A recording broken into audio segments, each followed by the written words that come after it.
नमस्कार साथियों, जय Hind, Vande Mataram to MSL state ranker के ऑफिशियल यूट्यूब चैनल पर। दोस्तों, क्या आपको भी भूमंडलीकृत विश्व का बनना नामक चैप्टर के इम्पोर्टेंट ऑब्जेक्टिव प्रश्न करने हैं? तो आपने ठीक वीडियो पर क्लिक किया है। तो जैसा कि आज की इस वीडियो के अंतर्गत आप सीखोगे हिस्ट्री के अध्याय नंबर 3 यानी कि भूमंडलीकृत विश्व का बनना, और इस चैप्टर के जितने भी इम्पोर्टेंट ऑब्जेक्टिव प्रश्न हो सकेंगे, लगभग 20 ऑब्जेक्टिव प्रश्न, ऐसे ऑब्जेक्टिव प्रश्न आज की इस वीडियो के अंतर्गत दोस्तों लिया गया है।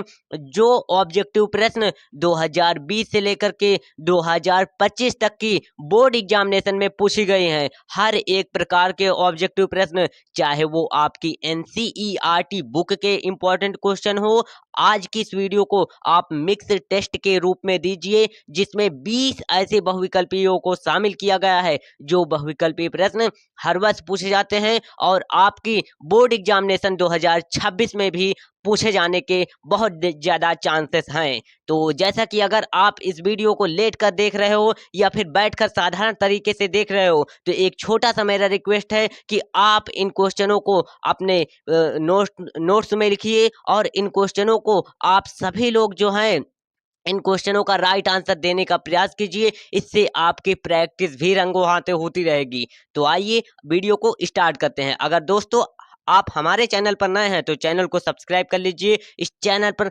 आपको क्लास 10th की संपूर्ण तैयारी कराई जाएगी। हर एक प्रकार के नोट्स आपको फ्री में प्रोवाइड किए जाएंगे। तो आइए आज के इस क्लास को शुरू करते हैं।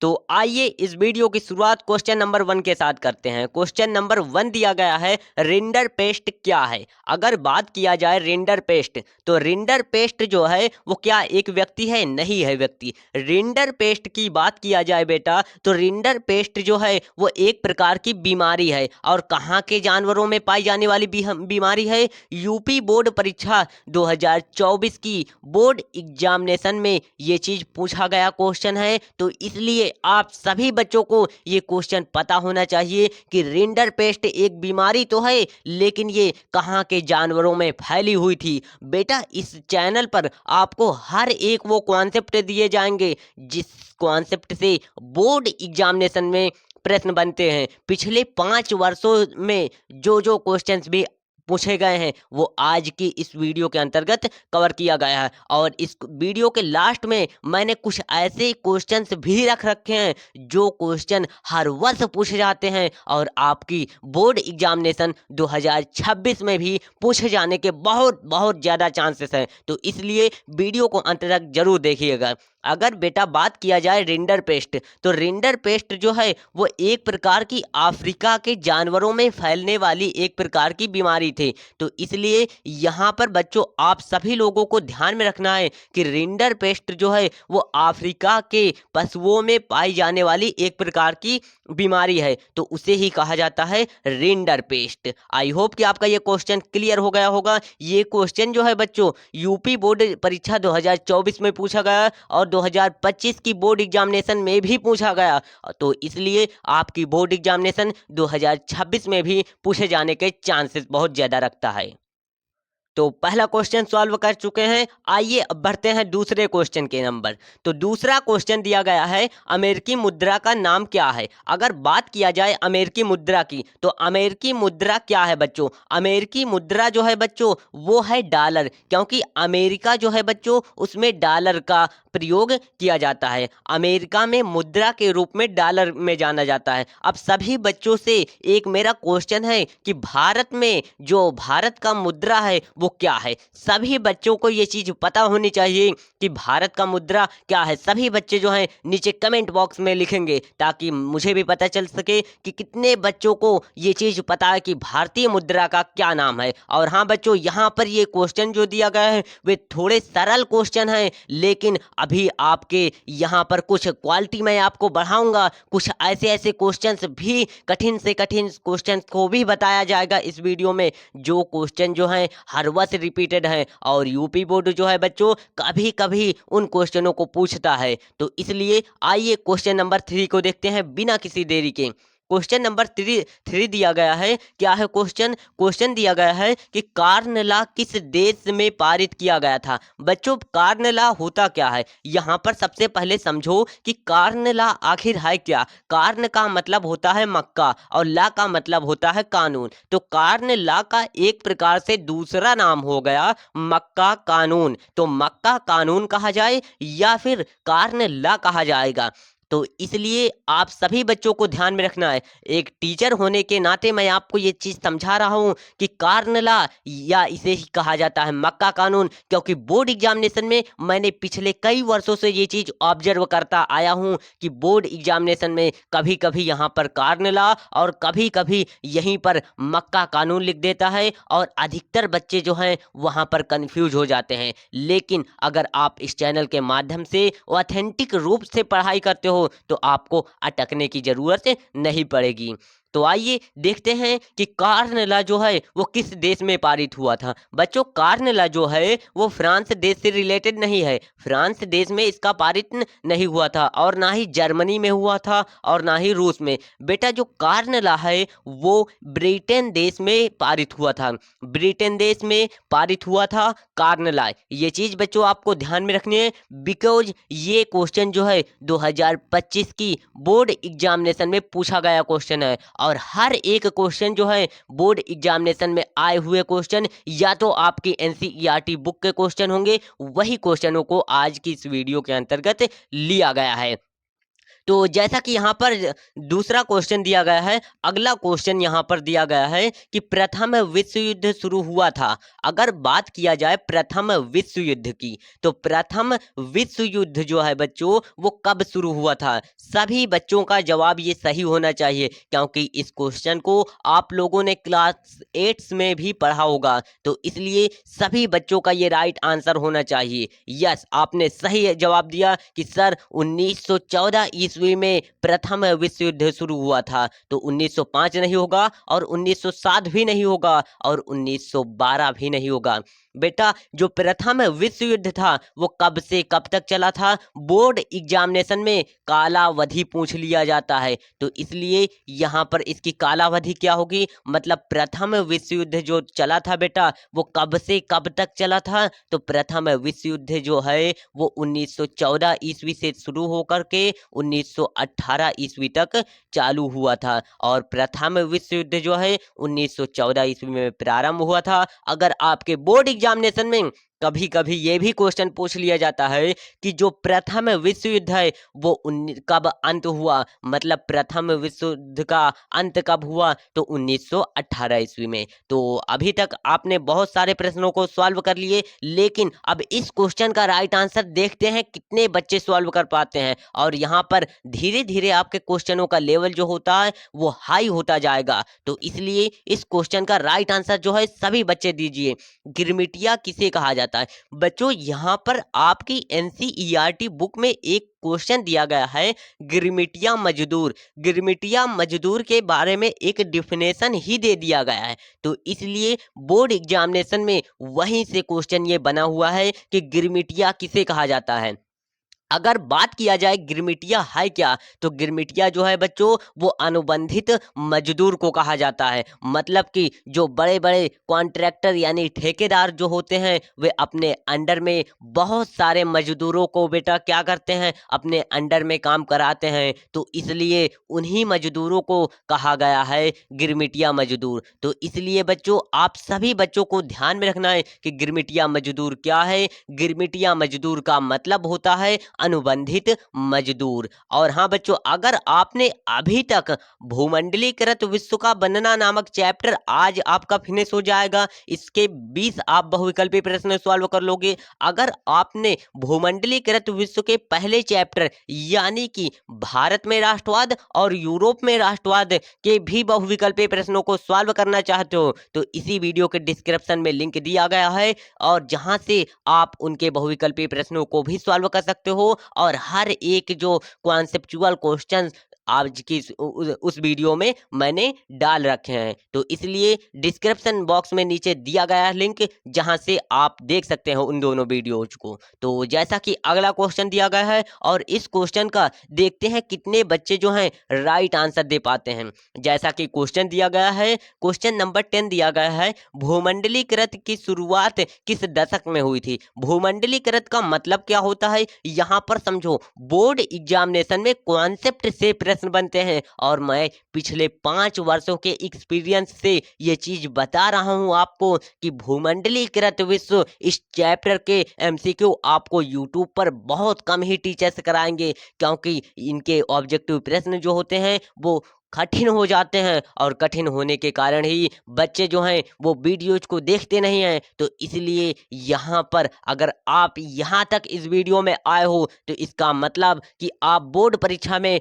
95 प्लस अंक लाना चाहते हो। और हाँ, अगर बोर्ड एग्जामिनेशन में अगर आपका भी सपना है 2026 की बोर्ड एग्जामिनेशन में 95 प्लस लाना, तो इस चैनल को सब्सक्राइब करके जुड़ जाइए एक बार पुनः 95 प्लस लाने की तैयारी के लिए। और हाँ बच्चों, मैंने कुछ ऐसे भी बच्चों को ऑफलाइन कोचिंग के अंतर्गत पढ़ाया है जिनके स्टेट में रैंक थी, स्टेट में 97 अंक स्कोर किया था, स्टेट में तीसरी रैंक थी। तो इसलिए जुड़ जाइए 95 प्लस की तैयारी के लिए। और ये जो मैं आपको पढ़ा रहा हूँ इसका फ्री में पीडीएफ नोट्स भी दिया जाएगा। बस एक बार बच्चों विश्वास करके पढ़ाई में जुट जाइए, क्योंकि आपकी पढ़ाई में कोई भी बाधा नहीं होनी चाहिए। तो इसलिए यहाँ पर सभी बच्चे जो हैं इस क्वेश्चन का देखते हैं। आप इस क्वेश्चन का, आपको ही बोल रहा हूँ भाई, अगर आप इस क्वेश्चन का राइट आंसर दे पाते हैं तो इसका मतलब आपने एनसीईआरटी बुक को पढ़ा है। लेकिन अगर आपने एनसीईआरटी बुक को नहीं भी पढ़ा तो घबराने की कोई बात नहीं, क्योंकि एनसीईआरटी बुक, यहाँ पर एनसीईआरटी बुक से ही क्वेश्चन, हर एक क्वेश्चन जो है आपकी एनसीईआरटी बुक के इंपॉर्टेंट क्वेश्चन ही सॉल्व कराए जाते हैं, वो भी कॉन्सेप्ट के साथ। तो बात किया जाए कि भूमंडलीकृत की शुरुआत किस दशक में हुई थी, तो भूमंडलीकृत की शुरुआत जो है वो 1990 के दशक में हुआ था। कब हुआ था? 1990 ईस्वी के दशक में। और बहुत सारे बच्चों ने इसका राइट आंसर भी दे दिया कि सर 1990 ईस्वी के दशक में भूमंडलीकृत की शुरुआत होती है। यहाँ पर एक वर्ड आता है, समझो, यहाँ पर एक वर्ड आता है जिसका नाम है भूमंडलीकृत विश्व का बनना। भूमंडलीकृत विश्व का बनना का अर्थ क्या होता है? बहुत सारे बच्चे जो हैं वो भूमंडलीकृत विश्व का बनना, यहाँ पर भूमंडलीकरण का अर्थ ही नहीं समझ पाते। भूमंडलीकरण का अर्थ होता है इस भूमंडल में बहुत सारे जो देश हैं, बहुत सारे महाद्वीप हैं, उन देशों का एक से दूसरे में कनेक्शन बैठाना, यानी कि चाहे वो व्यापार के द्वारा कनेक्शन बैठाया जाए या फिर चीज़ों के लेन देन के कारण बैठाया जाए। मतलब कि एक देश द्वारा दूसरे देश में आपसी संपर्क किया जाए, आयात निर्यात किया जाए, मतलब सामानों को खरीदा बेचा जाए, तो उसे ही कहा जाता है भूमंडलीकरण। तो आई होप कि आपका भूमंडलीकरण भी क्लियर हो गया होगा। तो आइए अगले क्वेश्चन को देखते हैं और देखते हैं कि आप इस क्वेश्चन का राइट आंसर दे पाते हो या नहीं। अगर नहीं दे पाते तो घबराने की बात नहीं है। आप इस वीडियो को देखने के बाद आपके हर एक प्रकार के क्वेश्चंस जो हैं वो क्लियर हो जाएंगे। तो चलिए इस क्वेश्चन का राइट आंसर जो है वो दीजिए आप। तो जैसा कि क्वेश्चन दिया गया है, भारत में केनाल कॉलोनी किस प्रांत में बनाई गई थी? बेटा हुआ क्या था, अभी मैंने आपको एक क्वेश्चन सॉल्व कराया था जिसमें बताया था गिरमिटिया मजदूर के बारे में। गिरमिटिया मजदूर के रहने के लिए बेटा एक घर बनाया जाता है जिस घर का नाम रखा जाता है केनाल कॉलोनी। तो केनाल कॉलोनी जो है बच्चों वो एक गिरमिटिया मजदूर का घर होता है। और गिरमिटिया मजदूर का घर जो है वो किस राज्य में बनाया गया था, यही इस क्वेश्चन में ओवरऑल पूछा गया है। और जैसा कि यहाँ पर पहला ऑप्शन दिया गया है पंजाब, तो यहाँ पर बच्चों पंजाब में ही हुआ क्या था कि केनाल कॉलोनी जो थी उसमें ही पंजाब अदा यहाँ पर एक प्रांत पड़ता है, उसी में केनाल कॉलोनी बनाई गई थी। जैसा कि बहुत सारे बच्चों ने इसका राइट आंसर भी दे दिया, तो केनाल कॉलोनी जो है वो पंजाब अदा में बनाई गई थी। और अगले देखते हैं सबसे दमदार क्वेश्चन की ओर। और ये क्वेश्चन की बात करें ना बच्चों, ये क्वेश्चन जो है 2024 में पूछा गया और 2024 से पहले 2023 की बोर्ड एग्जामिनेशन में भी पूछा गया है। तो इसलिए अब इस क्वेश्चन का आप राइट आंसर देने का प्रयास कीजिए। देखते हैं आप इस क्वेश्चन का राइट आंसर दे पाते हो या नहीं। और हाँ, अगर आपने इस क्वेश्चन के कॉन्सेप्ट को एक बार समझ लिया ना, तो इन क्वेश्चनों को आपको रटने की आवश्यकता नहीं पड़ेगी। तो जैसा कि यहाँ पर क्वेश्चन कह रहा है कि इनमें से मित्र राष्ट्र कौन थे। यहाँ पर बच्चों, यहाँ पर इस क्वेश्चन के कॉन्सेप्ट को समझो। यहाँ पर टिक मरवाना यहाँ पर काबिल नहीं है। यहाँ पर आप इस क्वेश्चन के कॉन्सेप्ट को समझो। यहाँ पर क्वेश्चन का कॉन्सेप्ट ये है कि मैंने आपको अभी बताया था कि प्रथम विश्व युद्ध जो है वो 1914 ईस्वी से प्रारंभ होकर के 1918 ईस्वी तक चला था। और जो बेटा प्रथम विश्व युद्ध हुआ था वो दो शक्तियों के बीच हुआ था। पहला जो था एक मित्र राष्ट्र के बीच हुआ था और दूसरा जो है धुरी शक्तियां। और मित्र राष्ट्र में कौन कौन से देश, मतलब कि मित्र राष्ट्र जो है वो उसमें कुछ देश सम्मिलित थे और उन्हीं देश का नाम आपको बताना है। और दूसरा जो शक्ति था वो धुरी शक्तियां था।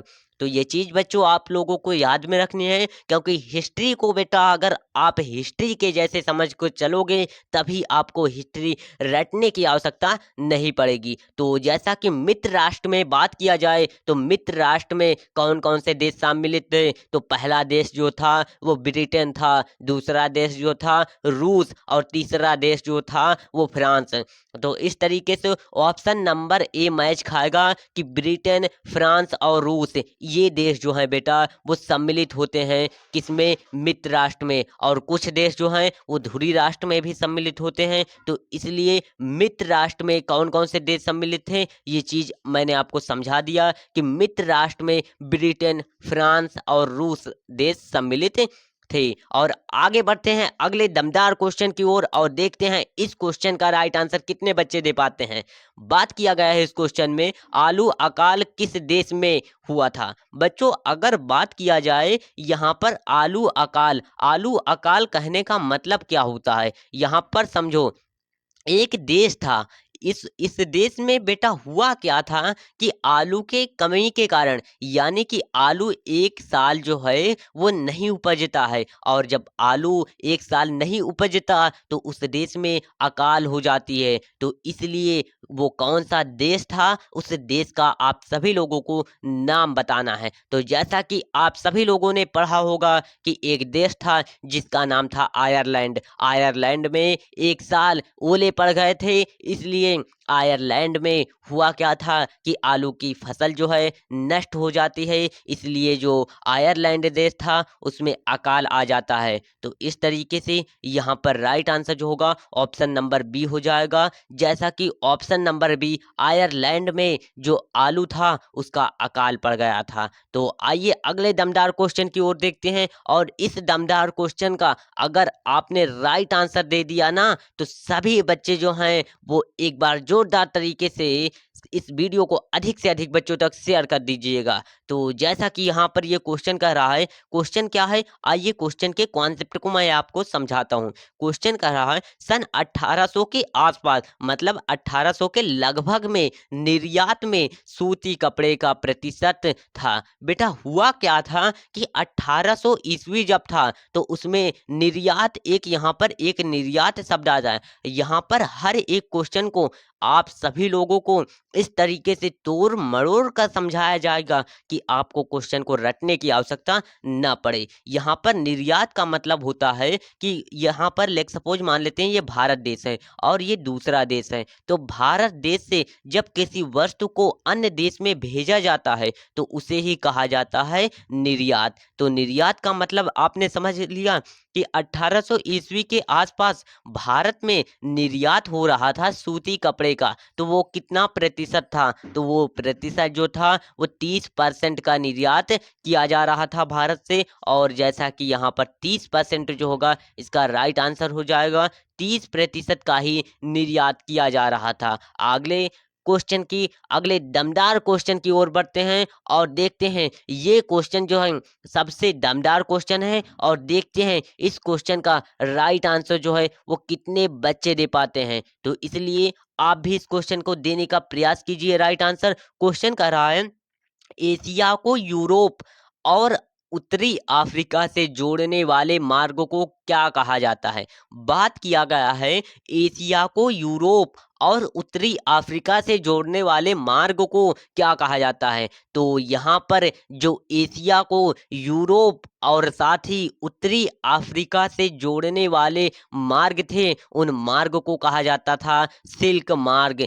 या फिर सिल्क रूट। इसी का दूसरा नाम है सिल्क मार्ग या फिर सिल्क रूट, इसी का दूसरा नाम है। जैसा कि यहाँ पर सिल्क मार्ग कहें, यहाँ पर सिल्क मार्ग कहें या इसे ही सिल्क रूट भी कहा जाता है। तो ये चीज़ बच्चों आप सभी को ध्यान में रखनी है कि सिल्क रूट भी इसका अगर ऑप्शन में दिया होता तो सिल्क रूट भी हो सकता था। तो आप लोग इसका कॉन्सेप्ट समझ में आ गया? अगर कॉन्सेप्ट पसंद में आ गया हो तो वीडियो को लाइक कर दीजिएगा। तो आइए इस क्वेश्चन का राइट आंसर सभी बच्चे देने का प्रयास कीजिए। और ये क्वेश्चन की बात करें तो इस क्वेश्चन में जितने बार मैं इंपॉर्टेंट लिख दूं ये क्वेश्चन कम है। जी हाँ, एक ऐसा इंपॉर्टेंट क्वेश्चन ये एक ऐसा इंपॉर्टेंट क्वेश्चन है जो कि ये क्वेश्चन की बात करें यदि तो इस क्वेश्चन में हर वर्ष यूपी बोर्ड परीक्षा में पूछा गया क्वेश्चन है।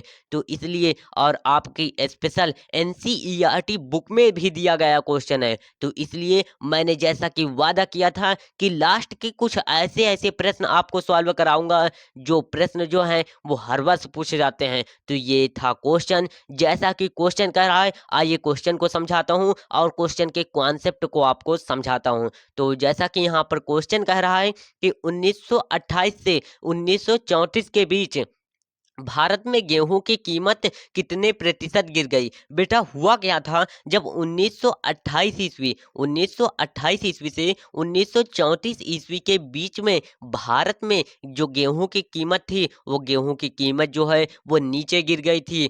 और वही चीज आप सभी को बताने हैं कि कितने प्रतिशत जो है वो गेहूं की कीमत जो थी वो गिर गई थी। तो बात किया जाए कि कितने प्रतिशत गिर गई थी तो 50% गेहूं की कीमत जो है वो गिर गई थी। इसका मतलब होता है 50% जो है वो गेहूं की कीमत गिर जाती है। यानी कि यदि यहाँ पर गेहूं जो है 100 रुपए किलो है तो उसकी कीमत जो है वो 50 रुपए किलो हो जाती है। तो जैसा कि यहाँ पर मैंने आपको समझा दिया कि 50% जो है वो इसकी कीमत गिर जाती है। ये चीज़ बच्चों आप सभी लोगों को याद रख रही है। तो कुछ ऐसे भी क्वेश्चन मैंने आपको बता दिया जो क्वेश्चन जो है हर वर्ष पूछे जाते हैं। तो जैसा कि आज की इस वीडियो को यहीं तक रखते हैं। जैसा कि आप सभी बच्चे जो हैं हिस्ट्री के अध्याय नंबर 3 के भूमंडलीकृत विश्व का बनना नामक चैप्टर के वो मिक्स टेस्ट सॉल्व कर लिए जिनसे बोर्ड एग्जामिनेशन में क्वेश्चंस पूछे जाते हैं।